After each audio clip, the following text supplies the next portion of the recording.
Joining Delta Psi was one of the highlights of my sophomore year at college. The fraternity house was an old, stately building with ivy creeping up its brick walls, located at the edge of our sprawling campus. It had a rich history, having been established in the early 1900s. The guys told me that it had character, which was a polite way of saying it was in desperate need of renovation. But I didn't care. I was excited to be part of the brotherhood, and the house, with its creaky floors and dusty corners, had a certain charm. My first few weeks were filled with typical fraternity activities, parties, pranks, and bonding with my new brothers. But I couldn't ignore the strange stories that circulated about the house. It was rumored to be haunted. Other members would share tales of unexplained noises, ghostly apparitions, and objects moving on their own. I laughed it off at first, thinking it was just part of the initiation process to scare the newbies. But as the days turned into weeks, I started noticing things myself. One night, as I was studying in the common room, I heard footsteps above me. It was well past midnight, and everyone else was either asleep or out. The footsteps were slow and deliberate, creaking the old wooden floorboards. I called out, but no one responded. Gathering my courage, I went upstairs to check, but found nothing. The hall was empty, the doors to the bedrooms closed. I shrugged it off, blaming it on the house settling. The minor disturbances continued. Objects I was sure I had left in one place would appear somewhere else. Books fell off shelves for no reason. Cold spots lingered in the air even when the heaters were blasting. My unease grew, but I didn't want to seem like I was losing it. So I kept my concerns to myself.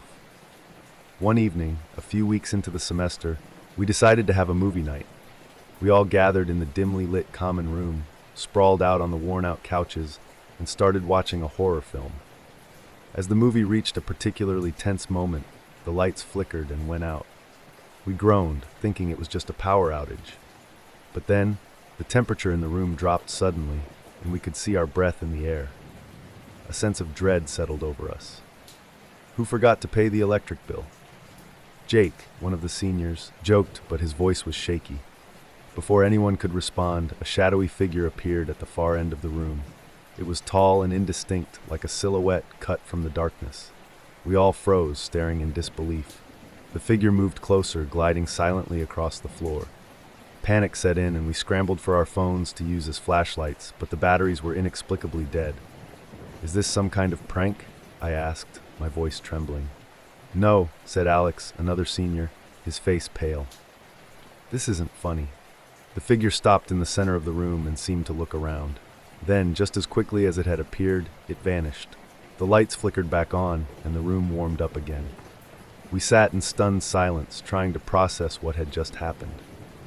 "What the hell was that?" Jake finally said, breaking the silence. None of us had an answer. We decided to call it a night, but sleep didn't come easy. Every creak and groan of the old house set my nerves on edge. I kept my eyes on the door, half expecting the shadowy figure to reappear. The next day, we gathered in the kitchen to discuss what had happened. Everyone had seen the figure, and it wasn't the first time. The older members recounted similar experiences dating back years. They told us about a former resident named Thomas who had died under mysterious circumstances. According to the legend, Thomas had been pushed down the stairs during a hazing ritual gone wrong. His spirit was said to haunt the house, seeking revenge. As the weeks went by, the haunting intensified. Doors slammed shut on their own, lights flickered, and the temperature fluctuated unpredictably. One night, I woke up to find Thomas standing at the foot of my bed, his face a mask of rage. I couldn't move or scream, paralyzed by fear. He disappeared as suddenly as he had appeared, leaving me drenched in sweat and shaking. We decided to take action. After doing some research, we learned about a local priest who specialized in exorcisms. Desperate, we invited him to the house. He performed a cleansing ritual, chanting prayers and sprinkling holy water in every room. For a while, things seemed to improve. The house felt lighter, the oppressive atmosphere lifted, but it didn't last. A few weeks later, the disturbances returned, more violent than before. One night, as we were sitting in the common room, the fireplace roared to life, flames shooting out and nearly setting the room on fire. We barely managed to put it out, but the experience left us all shaken.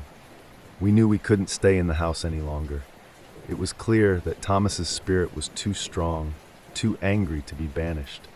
We decided to move out and find a new place to live. As we packed our belongings, we couldn't shake the feeling of being watched. I looked back at the house one last time before leaving, hoping to catch a glimpse of Thomas. But the windows were dark and empty, giving no hint of the terror that lay within. The new house we moved into was modern and bright, a stark contrast to the old fraternity house. We tried to put the past behind us, but the memories lingered. Late at night, I sometimes thought I could hear the creak of floorboards and the sound of footsteps. I would lie awake, staring at the ceiling, wondering if Thomas had followed us. We never spoke of the haunting again, each of us dealing with the trauma in our own way.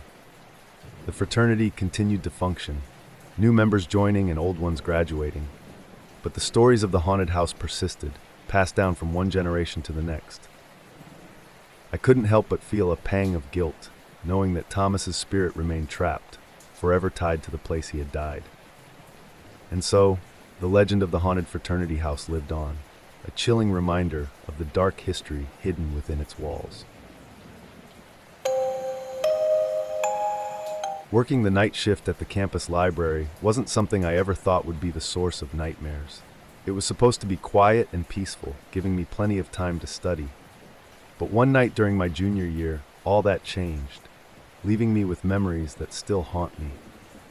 I had been working at the library for over a year and had grown used to the solitude that came with the late night hours. My shift started at 10 p.m. and ended at 2 a.m. Most nights were uneventful, with a few students trickling in and out, cramming for exams or finishing up last-minute assignments. That night, however, was different. It was a chilly November evening, and a heavy fog had settled over the campus, making the usually bustling university grounds eerily quiet. I arrived at the library, greeted by the familiar scent of old books and polished wood. I took my seat behind the front desk, ready for another uneventful shift. Around midnight, the library was almost empty. Only 2 students were scattered across the large study area, their faces illuminated by the glow of their laptops. I decided to do a quick round to ensure everything was in order. As I walked through the dimly lit aisles, I felt a slight chill, attributing it to the weather outside. Suddenly, I heard a faint rustling sound coming from one of the far corners of the library. My heart rate picked up, but I brushed it off, assuming it was one of the students rearranging their books. However, as I approached the source of the noise, I found the area deserted. The only thing out of place was a single book lying open on the floor. I picked it up and examined it. It was an old, dusty volume of horror stories, fittingly eerie given the situation. I placed it back on the shelf and continued my round, trying to shake off the unsettling feeling creeping up my spine. Returning to the front desk, I noticed one of the students packing up to leave. He gave me a polite nod and exited the building, leaving just one student remaining. I settled back into my seat, but the unease lingered. Minutes later, I heard the sound of footsteps echoing through the empty aisles. I glanced at the security monitor, which displayed the library's various sections. The screens showed nothing unusual, but the footsteps continued, growing louder and more erratic. I stood up, my heart pounding, and decided to investigate. As I walked through the rows of books, the footsteps seemed to follow me, always just out of sight. I quickened my pace, my breath coming in short gasps. Turning a corner, I nearly collided with the remaining student, who looked as startled as I felt. "Did you hear that?" I asked, my voice trembling. He nodded, his face pale. "Yeah." "I thought it was you." We both stood there for a moment, listening. The footsteps had stopped, replaced by an unsettling silence. The student glanced around nervously before deciding to leave. He gathered his things and hurried out, leaving me alone in the library. I returned to the front desk, trying to convince myself that it was all in my head. The clock on the wall showed 1 a.m., just one more hour to go. I busied myself with organizing returned books, hoping the activity would distract me from the creeping fear. Suddenly, the lights flickered, plunging the library into darkness for a few seconds before they came back on. My heart leaped into my throat as I heard a whisper, a faint, indistinct murmur coming from the back of the library. I strained to listen, but the words were unintelligible. Grabbing my flashlight, I made my way towards the source of the whispering. The beam of light cut through the darkness, illuminating the dusty shelves and casting long shadows on the walls. The whispering grew louder, more insistent, as if urging me to follow. I reached the back of the library, where a rarely used staircase led to the basement archives. The whispering seemed to be coming from below. With a deep breath, I descended the stairs, my flashlight flickering as if it, too, was afraid of what lay ahead. The basement was colder, the air heavy with the smell of old paper and mildew. The whispering had stopped, replaced by an oppressive silence. I moved through the narrow aisles, the shelves towering above me like sentinels. As I turned a corner, my flashlight beam landed on a figure standing at the far end of the aisle. It was a man, dressed in an old-fashioned suit, his face obscured by shadows. He stood motionless, his eyes fixed on me. I felt a wave of cold terror wash over me, rooting me to the spot. The man took a step forward, and I instinctively stepped back. "Who are you?" I managed to choke out, my voice barely above a whisper. The man didn't respond. Instead, he raised his hand and pointed to something on the shelf beside me. I turned to look, and my blood ran cold. It was the same horror book I had found earlier, now lying open on the shelf with a fresh note inside. "You shouldn't be here." I looked back, but the man was gone. The whispering resumed, growing louder and more frantic. I ran back up the stairs, my flashlight casting erratic beams of light as I fled. Bursting into the main library, I grabbed the phone and called campus security, my hands shaking. Security arrived within minutes and searched the basement, but they found no trace of the man or the book. The security cameras showed only me, wandering the aisles alone. They tried to reassure me, but I could see the doubt in their eyes. For the rest of my shift, I stayed near the front desk, my eyes darting to every shadow, every flicker of movement. When my shift finally ended, I left the library, vowing never to work the night shift again. To this day, I can't explain what happened that night. The memory of the man in the basement and the chilling note still haunts me. I transferred to a different college the following semester, hoping to leave the terror behind. But every now and then I hear whispers in the dark reminding me that some nightmares never truly end. I thought moving to college would be the star of my journey to independence and freedom. Living in a dorm, meeting new people, and experiencing life away from home sounded like an adventure.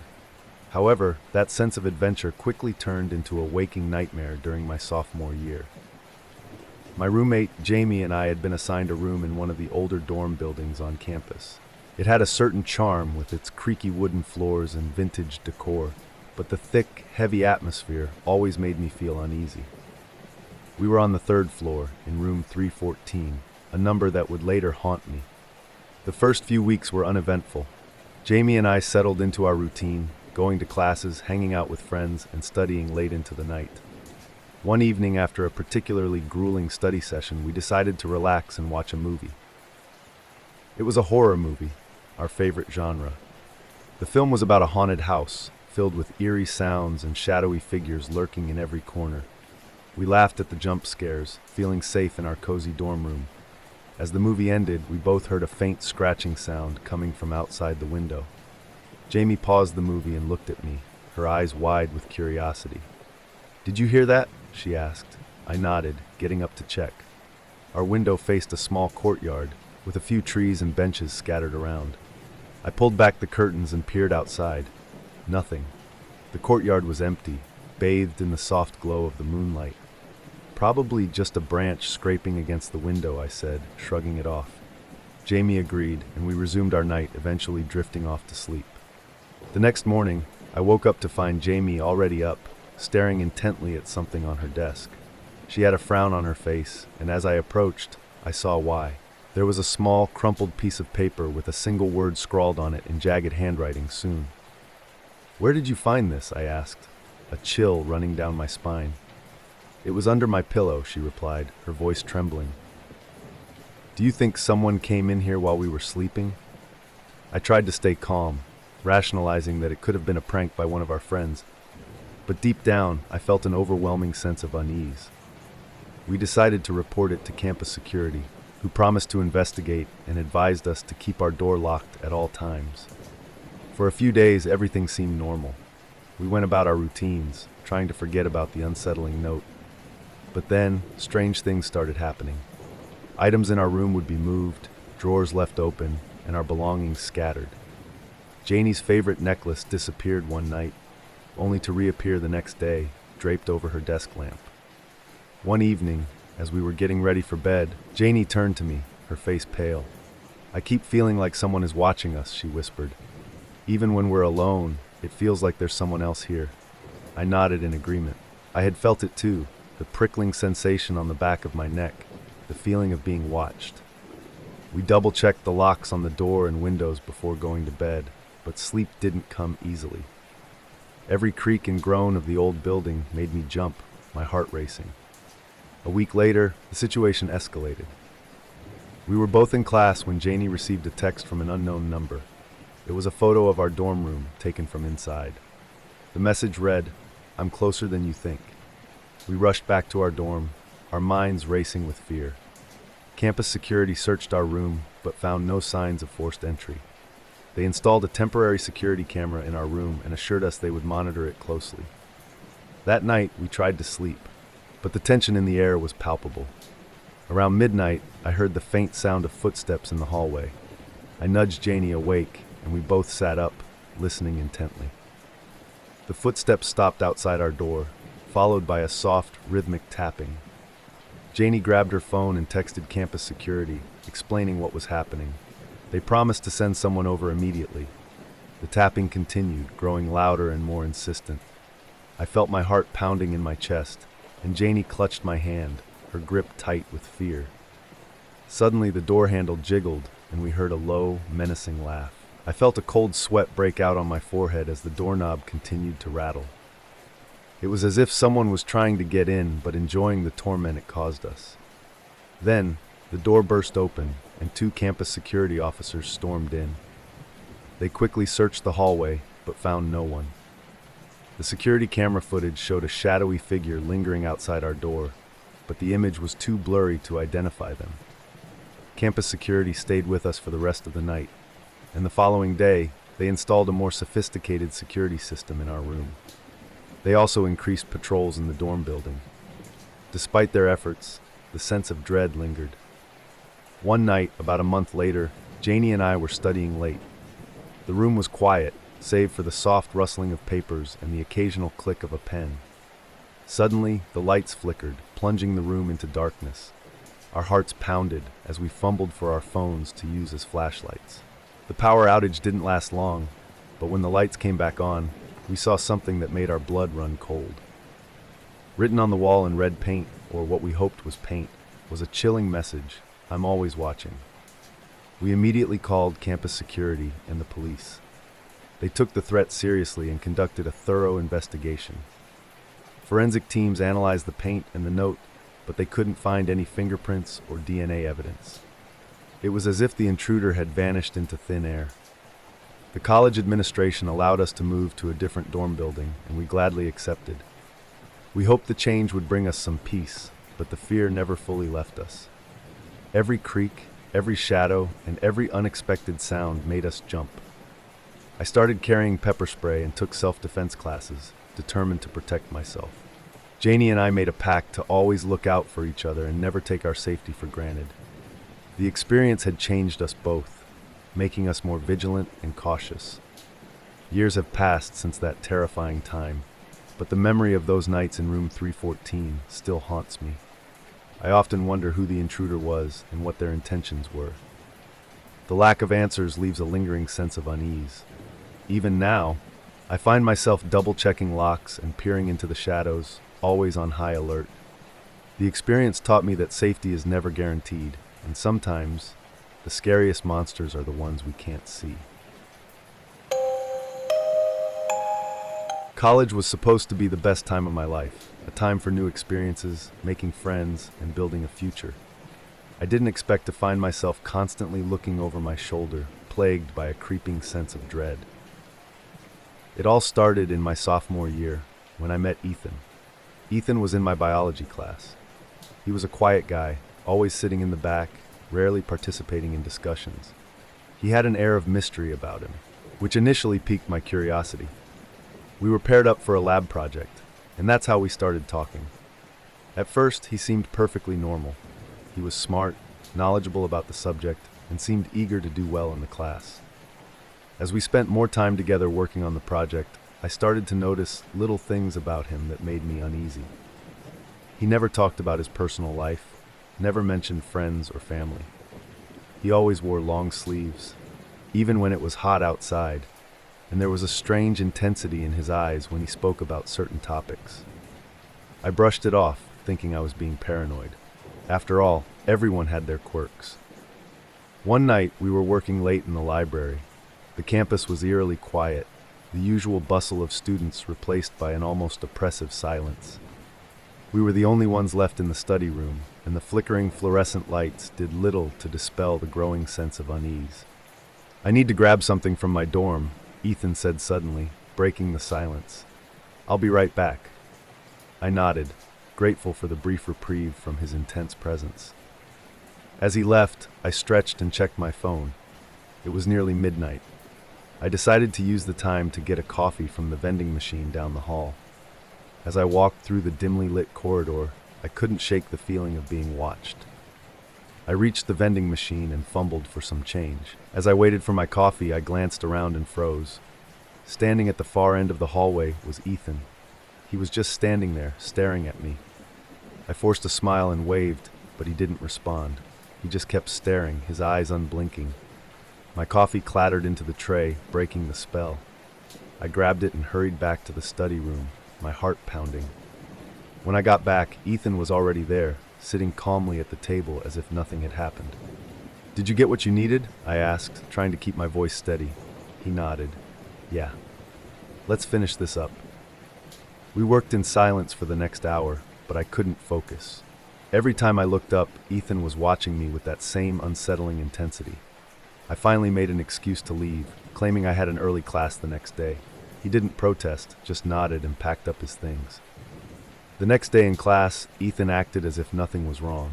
He greeted me with a smile, and we went over our project notes.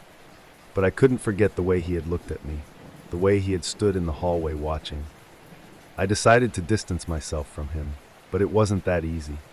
Ethan started showing up everywhere I went, at the library, the cafeteria, even outside my dorm. He never approached me, just watched from a distance. One evening, I was sitting in my dorm room, trying to study, when my phone buzzed. It was a text from an unknown number. "Why are you avoiding me?" I felt a chill run down my spine. I had never given Ethan my number. How had he gotten it? I didn't reply, hoping he would take the hint and leave me alone. The text kept coming. "Did I do something to upset you?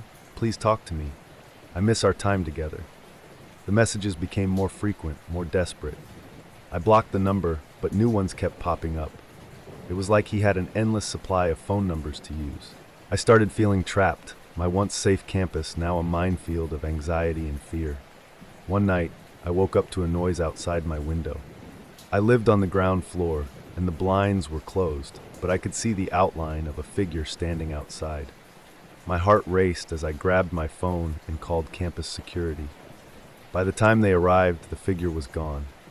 They assured me it was probably just someone passing by, but I knew better. It was Ethan. I decided to talk to my professor about it. She was understanding and promised to look into the matter. She suggested I document everything and avoid being alone as much as possible. I took her advice, but it did little to ease my fear. Ethan's behavior became more erratic. He left notes on my car, slipped them under my dorm room door. Each one was filled with increasingly disturbing messages about how we were meant to be together, how he couldn't live without me. One evening, as I was heading back to my dorm after a late study session, I noticed someone following me. My heart pounded in my chest as I quickened my pace, glancing over my shoulder to see Ethan's shadowy figure keeping pace with me. Panic set in, and I broke into a run. I could hear his footsteps pounding behind me, getting closer.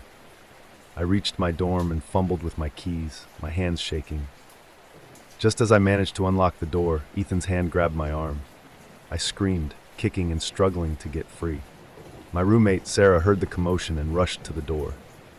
She yanked it open and pulled me inside, slamming the door in Ethan's face. She called campus security, and they arrived within minutes. Ethan was gone by the time they got there, but they took my statement and promised to keep an eye out for him. I filed a restraining order, but it felt like a flimsy shield against someone as determined as Ethan. The next few days were a blur of anxiety and fear. I hardly left my dorm, relying on Sarah to bring me food and notes from class. I constantly checked the windows and doors, half expecting Ethan to appear at any moment. My grades started slipping, and I couldn't focus on anything but the threat looming over me. One night, I woke up to the sound of my phone buzzing. It was another unknown number. With trembling hands, I opened the message. "I'm watching you." I dropped the phone and looked around the dark room, my heart pounding. I could feel his eyes on me, even though I couldn't see him. I knew I couldn't stay there any longer. I packed a bag and called my parents, explaining everything. They insisted I come home immediately. I left the campus the next morning, feeling a mix of relief and fear. My parents were supportive and understanding, but the sense of unease never fully left me. I finished the semester online, avoiding any contact with Ethan. Eventually, I transferred to a different college, hoping to leave the nightmare behind. But even now, I can't shake the feeling of being watched. Every time I walk alone at night, I glance over my shoulder, half expecting to see Ethan's shadowy figure lurking in the darkness. The fear he instilled in me has left a permanent mark, a reminder of how quickly things can turn from normal to terrifying.